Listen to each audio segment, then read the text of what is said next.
শ্রেয়সকে ছাড়া আইপিএলের জয়ের বর্ষপূর্তি পালন কেকেআরের। মুখে জামা ঘষে দিলেন প্রাক্তন নাইট অধিনায়ক। শ্রেয়স আইয়ার এবং কলকাতা নাইট রাইডার্স এই দুয়ের মিলিত চেষ্টায় গতবারের আইপিএল জিতেছিল কলকাতা নাইট রাইডার্স। কেউ যদি দাবি করে থাকে এই ট্রফিতে শ্রেয়স আইয়ারের কোনো অবদান নেই, তাহলে হয়তো সে নিজে ক্রেডিট নিতে চাইছে, না হলে সেই ক্রিকেটই বোঝে না।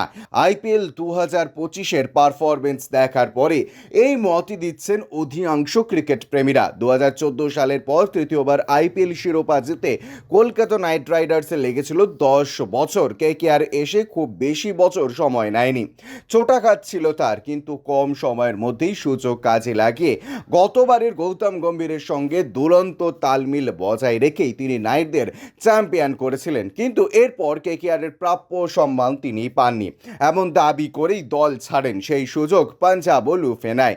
আইপিএল এর নিলামে টাকা তালি নিয়েই প্রীতি জিন্টার ফ্র্যাঞ্চাইজি বসেছিল শ্রেয়সকে দলে নেবে বলে। আউটরাইট ঝাঁপিয়ে তারা নিয়ে নেয় শ্রেয়সকে। রিকি পন্টিং প্রথম থেকেই বলে আসছিলেন শ্রেয়সকে তিনি দলের অধিনায়ক হিসেবে চাইছেন। অতীতে দিল্লিতে কাজ করার সুবাদে 26